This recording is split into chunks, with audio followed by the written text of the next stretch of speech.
Gee, it sure seems like this series fell into the list of games I haven't done a bonus video for. Hey everybody, it's Stormy Iris, and welcome back to more Luigi's Mansion 3. Last time, we defeated King Boo on top of the Last Resort Hotel, sealing him off once more before he returns once again in Luigi's Mansion 4. This time, we're going to be covering some of the bonus content, some little hidden secrets that we didn't get to see in the main series, as well as some unused content that you don't get to see in the game now. This video is going to be divided up into multiple segments, starting with the very beginning of the development, where they started with the ideas that they had and where they wanted to go with the game, to some stuff that we got to see when it first was announced, to full release, and some secret little Easter eggs, as well as some very cool hidden stuff in the game as well. Now, before I get into the early development and cut content for Luigi's Mansion 3, down in the description below are websites that you can go to find this information that I'm telling you now. I did not pull this out of a hat. I'm pulling this from a website that have been able to document these interviews with the producers and developers for Luigi's Mansion 3. So definitely give those a look if you want to. Now, very early into the development for Luigi's Mansion 3, Luigi's Mansion 3 was actually going to be a Wii U title. But because they had started development for this game so late into the Wii U's lifetime, they ultimately had to change the Wii U to the Nintendo Switch, and we ended up getting the game we know today. Now, Next Level Games was of course given the reins on this one again. After they finished Metroid Prime Federation Force, they began development on Luigi's Mansion 3. Now, there are certain things in the Wii U build that were actually moved from the Wii U over to the Switch and remain in the final game. One of these things is the Slam and Burst moves, which were actually planned in the Wii U prototype build. Although his first debut on the Nintendo 3DS remake of Luigi's Mansion, Luigi was actually already planned for Luigi's Mansion 3 on the Nintendo Switch, when the developers actually got inspiration from the Joy-Con for multiplayer mode, which helped Luigi be made. While in development for the Nintendo Switch, Luigi's Mansion 3 was actually going to have an original title, which was planned in the announcement trailer. Although it became Luigi's Mansion 3 in the final game, not much is known about what the original title was going to be. There's been some speculation about what the original title was, but maybe if we find out later down the road, we can finally rest easy knowing that Luigi's Mansion 3 was going to have an original title. In an interview, one of the producers had mentioned that the developers had wanted to implement a TV warping system, but because it became difficult to implement a whole bunch of TV sets around the entire hotel, the idea was scrapped and ultimately became the elevator idea, which had included all the floors that you can go to easily with the press of a button. Now, for the last thing I want to talk about in terms of early development content or unused content in the game, is actually there's a graphic of a red coin that can be found in the Skyscraper data file for Luigi's Mansion 3. It's unclear exactly what this was meant to do because it's not in the game physically. My best guess is that it would have behaved the same as how it did in Luigi's Mansion Dark Moon for the Skyscraper mode in that game. At the end of every round, there was a certain amount of red coins that would be dropped in the map. The person who collected the most would have a good chance, or at least the best chance, at getting an item guaranteed for the next round. But because the idea that there's already items that you can find in the floors themselves, this was probably why the red coins were scrapped in this mode. Now that we got the early development stuff out of the way, let's talk about some of the things that you can get for collecting every single thing in the game, essentially the 100% reward. Now, in Luigi's Mansion 3, actually I should probably talk about the other games first. The first game, Luigi's Mansion, was always based on how much money you collect. This game is also the same, but a little bit twisted. It's weird. The 100 million gold in Luigi's Mansion 1 was the 100% factor. Luigi's Mansion Dark Moon, however, changed that with a actual ranking system based on how well you did in a level, based on how much gold you collected, how many ghosts you fought, your time, things of that nature. It was one of the more controversial things with the game, but in this game, they kind of went back to the original format, but there's a bunch of different things that are hidden throughout the game. One of these things being gems. I do not specifically want to go after these because the gem reward is not that worth it. Now, what you get for collecting all the gems is a suction shot type B, which basically gives you a crystal or a gem like plunger. Now, there are also boos in this game as well. If you remember from Luigi's Mansion 1, boos were very important because you need a certain amount of boos in order to beat the game. This game, they are completely optional. You only have to collect one in the entire game, and that is mandatory. You actually have to collect that one in order to continue the game. What do you get for collecting all the boos, you may ask? Well, a flashlight that has the design of a boo. I'm not kidding. That's literally what you get. Not the most worth 100% reward for collecting the booze and the gems, but that's me though. That's personally why I didn't. I've also mentioned that going to EGAD for buying his hints for gems and booze is not worth it. You're better off just looking up a guide on Google. Because based on how much money you have in the game, by the end of the game, is how determined your grade will be. Being a C, B, and A, I'm pretty sure. Now, that in itself is a really weird ranking system, but that's just me personally. On screen now are achievements that can be collected within the game itself. They differentiate from collecting things in the mansion or the hotel, to actually doing things in the hotel, to battles, and then with the skyscraper mode. For whatever reason, I could not find anything relating to the Scream Park mode. Granted, that mode in particular is just one meant to be played with friends, whether online or localized. But I thought it would have some sort of like implementation with an achievement system, because Skyscraper has that, as well as the single player that has multiplayer compatibility that you can play with friends. I'm not 100% sure on why that is the actual case. Luigi's Mansion 3 was received very positively from reviewers of all kinds. They singled out the graphics, which were definitely one of the game's biggest strong suits, but was also pegged for the annoying backtracking, such as some of the floors being filler and definitely you need to go back, such as like the basement B2. Polter Kitty was definitely one of the biggest flaws with the game, that you had to keep backtracking from floor to floor to floor to track down the Polter Kitty to get the elevator button. But overall, it did very, very well. It actually received multiple game awards at the Game Awards for 2019. One being for the best family game. Yeah. In terms of sales, Luigi's Mansion 3 topped the charts within a week of its release, making it one of the best-selling games in the UK of 2019. And also upon its release was only slightly under Call of Duty Modern Warfare.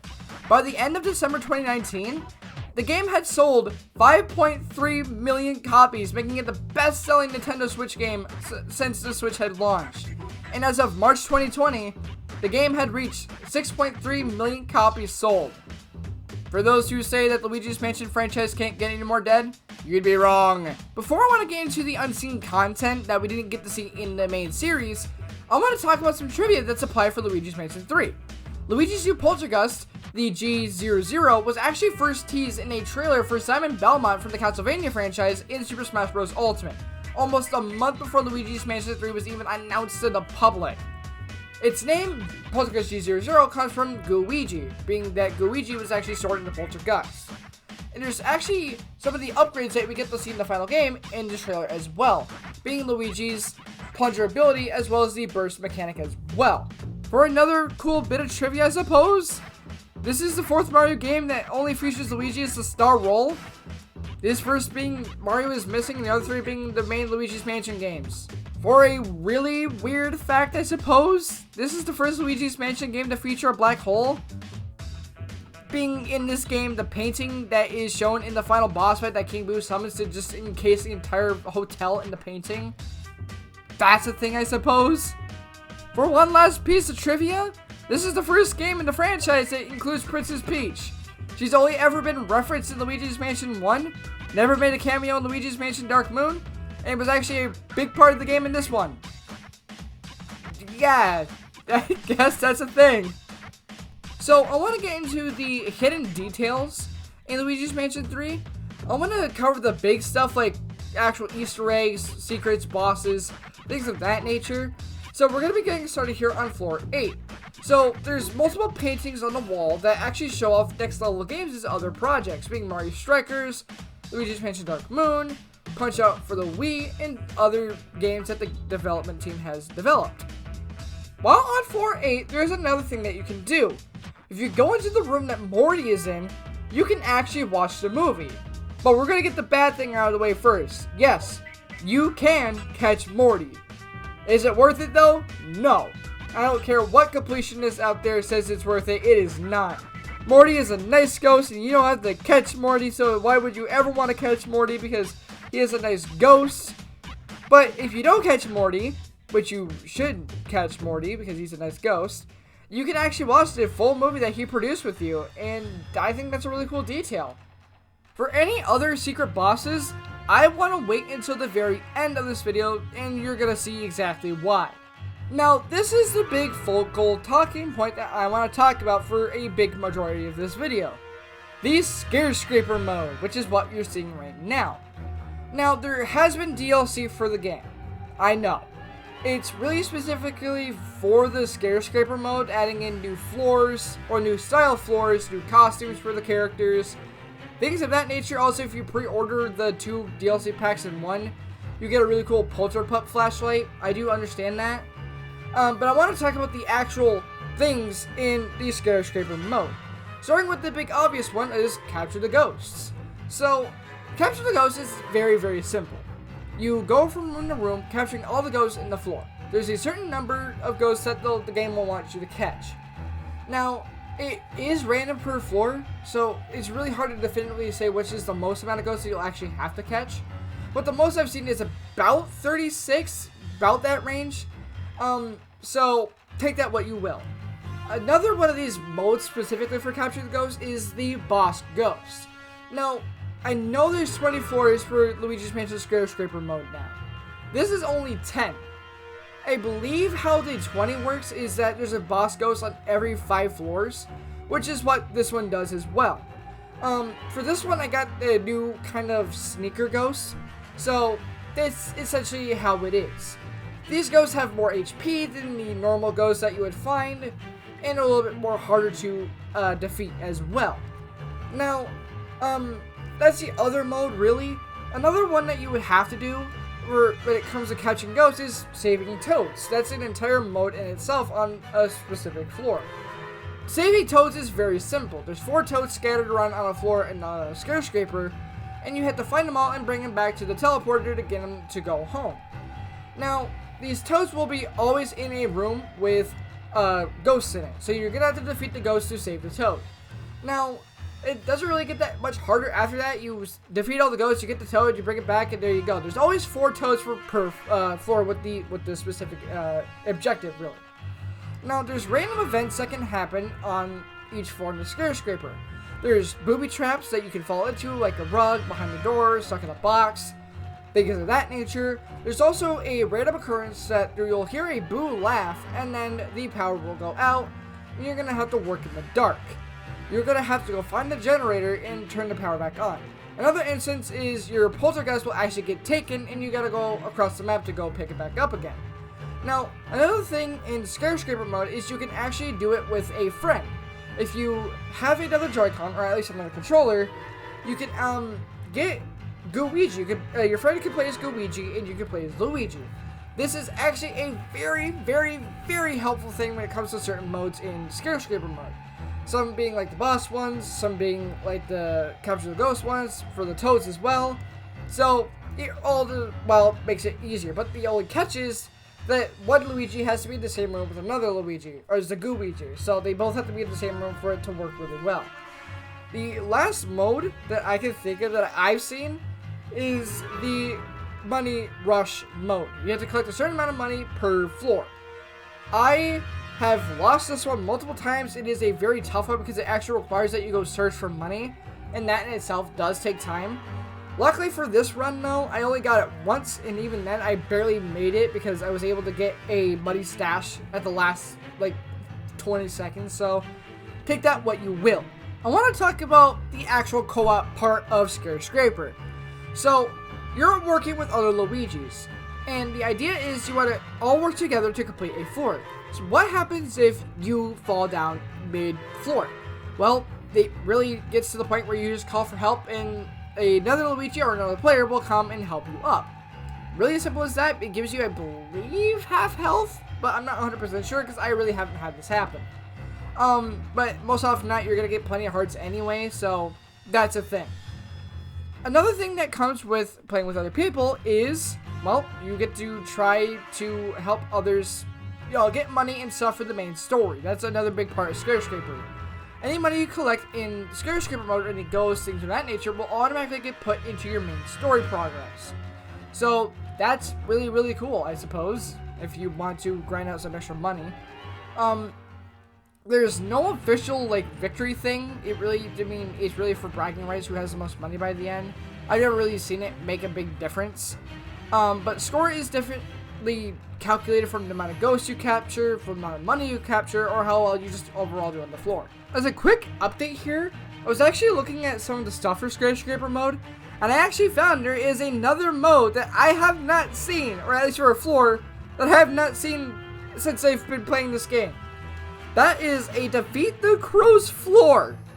Luigi's must defeat all the crows on the floor to progress to the next floor. That's another thing I want to point out. In Luigi's Mansion 3, there is a DLC floor theme that you can pick, if you have the DLC of course. Now, there's a mini-boss that can get put with this sort of style. It's really all I gotta say. It's really just goose or hammers, but with more HP. So, I guess that's a thing, I suppose. In Luigi's Mansion 3's Skyscraper mode, there is a bunch of different items that you can get. And I'm going to go over each and every one of these and exactly what they do. Starting off with the Hyper Strobe Bulb, lights up the entire room with one powerful flash. It stuns every ghost and defeating at least every mouse and crow available in that room. So if you want to be able to stun all the ghosts for an easy capture with all your buddies, that is definitely a way to go. The Super Poltergust is a very powerful suction poltergust that we get to see in the main story, but in certain circumstances. But it allows you to instantly charge up a poltergust so you can start slamming and gives you extra damage as well. Yeah, very, very powerful, which you can actually see that in effect in this video as well. Trap Detector is a siren that is attached to Luigi's head. Man, Super Paper Mario really is canon. And this will alert Luigi when there are traps nearby. Superstar, one I actually haven't seen before until this particular video, grants Luigi invincibility for a short while. It instantly defeats ghosts upon running into them, but also makes you run faster as well, just how basically any superstar would. Dark Light Goggles reveals invisible objects and ghosts to players before the Dark Light device is used. So if you're in a room and you know that there's a hidden object, then well, the goggles will allow you to see that. The map reveals the entire floor layout, and this is only available to the player who collects it first. So if Luigi has it, if I say like I were to grab it, none of the other people would have it. So that's how it goes. Timer! Timers are very, very helpful. It extends the time limit by 30 seconds. Only appears when the time limit is running out. So if you need a couple extra seconds to capture extra couple little ghosts, there you go. Very, very helpful. Once you've reached the end of the Skyscraper mode, being the final floor, there's one more extra surprise waiting for you. And that surprise is Boolossus from Luigi's Mansion 1. He is really just a redo of King Boo from the main story final boss fight, with having very similar attacks. Boolossus will use lightning attacks, which will target specific floor tiles, or just a specific pattern that he'll use his tongue next if he does that sort of move. He also has a ground pound move, which he shakes the entire ground. If you're underneath him, then Lord, be on your side. He also has a bunch of bombs that he will spit out of his mouth that you have to shoot back at his mouth, which will pop a bunch of little boos, and then you defeat the little boos afterwards. Based on how far you get into the fight, the Jumbo Boo Boolossus will get faster with each of his attacks. He actually has the same voice clips as King Boo. Man, what a really serious downgrade. Boos, if they are to be popped out of Boolossus once the bomb attack is complete, for you anyway, these little boos are invulnerable to the Dark Light device and the Strobe Bulb. Basically, you grab the tongue, slam it into the ground, which 3 times at least to defeat them, and then any surviving boos will rejoin back together to form the big boo once more. Once all the boos have been defeated, Boolossus will be defeated. Once Boolossus is defeated, the Skyscraper is completed. Now, your score is also based on how much you've done in the previous floors up to the Boolossus fight. All in all, though, I've actually learned a lot more about Luigi's Mansion 3, not from the game itself, but from doing this bonus video. There's a lot that I didn't know about the game, definitely. I think the Poltergust Type G, which is the gold variation of the Poltergust, I didn't know about that until today, as I'm editing this video right now. That is a 100% full completion reward for getting all the achievements, all the gems, all the booze, everything in the game. Now, as I really think about this stuff, I think having achievements for something like the Skyscraper mode really doesn't suit it well, because that is always up chalk to random of how, like, what kind of ghosts you get. And besides, you also have to wait for floors, and it's not guaranteed that you're going to be able to complete said floors, because like I said, this video has been in production for a very long time. I could not, for the life of me, be able to get a full game of Skyscraper without having to restart anything or have to re-record. That is how long I've spent on this series, or at least on this video. At least this has been the bane of my existence for almost a year since this series started. But I'm happy that it's finally be able to come full circle and being completed right now. Overall, though, I think the game is really good. I've done several playthroughs of it after. I think the main story is the main point of where you should be standing with this game. Also, as I'm actually doing this video right now, there is a sale on for Luigi's Mansion 3, the lowest price it's been since it launched. I believe it's $41, $42 right now, but they're driving this as a main multiplayer game. Why? I don't know, because Luigi's Mansion was always a main story style game. I don't know, I don't understand Nintendo sometimes, but overall though, I'm very happy with how the series turned out. Would I be willing to come back to this series again someday? Totally, I would love to play through Luigi's Mansion on the channel again.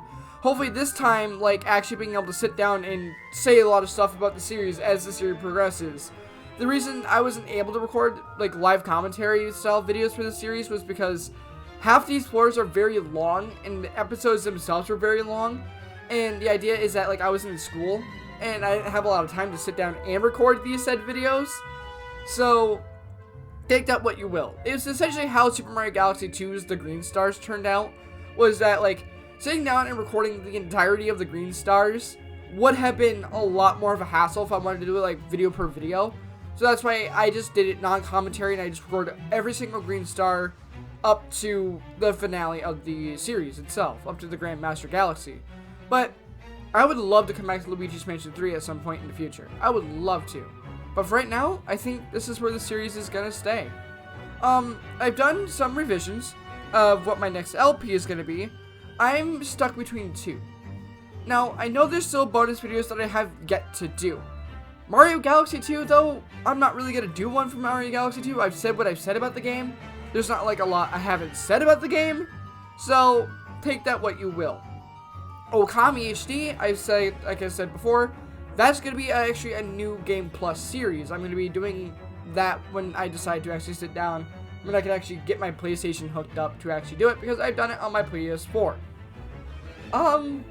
If anything else, Paper Mario Thousand Year Door is still being done. I think I'm going to be tackling that one next.